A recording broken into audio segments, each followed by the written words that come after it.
another delicious day here in the Let's Make Food from Food kitchen, and today I am making red potato salad with bacon and blue cheese. This is going to be one of my delicious side dishes for the 4th of July.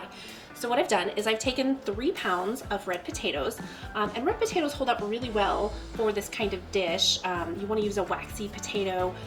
Something like a russet isn't going to hold up, it'll get mushy on you. So anyway, I have 3 pounds of red potatoes, and I'm just going to put them right into my pot here. I haven't turned it on yet. And I'm going to boil them for about 20 minutes is my guess, because they're a little bigger than some of the other potatoes that I've gotten that are red. So just use your fork method. If it's soft with your fork, then it's ready to go. If it's not, just continue boiling it until it is. One of the things that you should do so that they do cook evenly is start them in cold water. You don't want to start them with, or you don't want to boil your water and then stick it in. So I'm just going to fill them. I'm going to fill it up with my water here. And I just want to cover the potatoes. So I've got my potatoes and my water in my pot. The next thing I'm going to do is just turn it on, bring it to a boil, and then boil it until the potatoes are cooked through. After that, I'm going to drain them pretty well, and I'm going to stick them in the fridge overnight.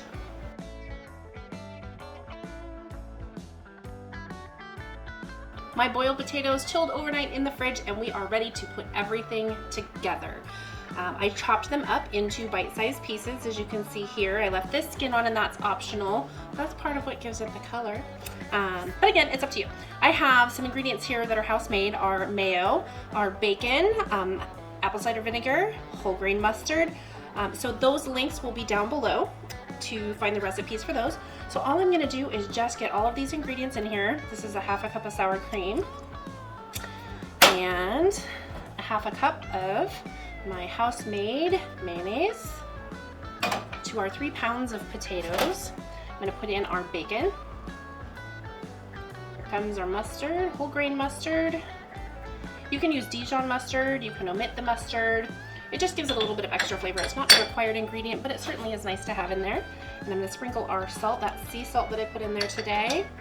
Apple cider vinegar. And some dry ingredients. I have a onion. This is purple onion. You can use sweet onion. I like using purple onion in dishes where I'm going to eat it raw. I like the color that it adds too. And here is dill. And I didn't use fresh dill this time. That was a 1/4 cup of dill, which is quite a bit. And I trimmed down my plant, so I don't have quite that much, but I am growing some more. I went ahead and used dried dill this time. And lastly, our crumbled blue cheese. So once this is all mixed together, we're going to stick it in the fridge for at least an hour, and that'll allow our flavors to come together really well. That dill will kind of absorb into our mayo and our potatoes and our sour cream. It'll just really make that flavor stand out. So once I'm happy with how well it's mixed, I'm just going to take some plastic wrap, cover it up, and put it in the fridge.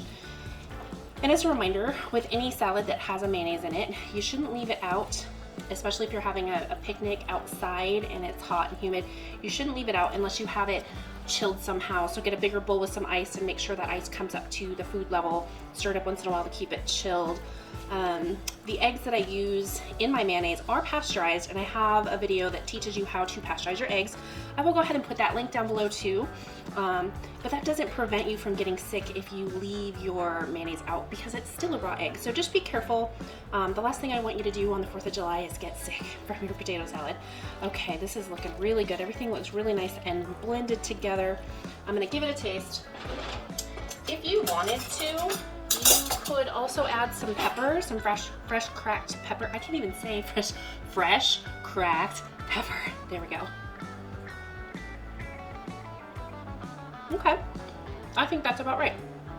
So what I'm gonna do is put it in that fridge, but I am gonna taste it again after that hour and see if I need to add some more salt, because right now I'm kind of questioning whether or not I should add more salt, but I don't want to do it right now. I want to let my flavors come together and develop before I make that decision.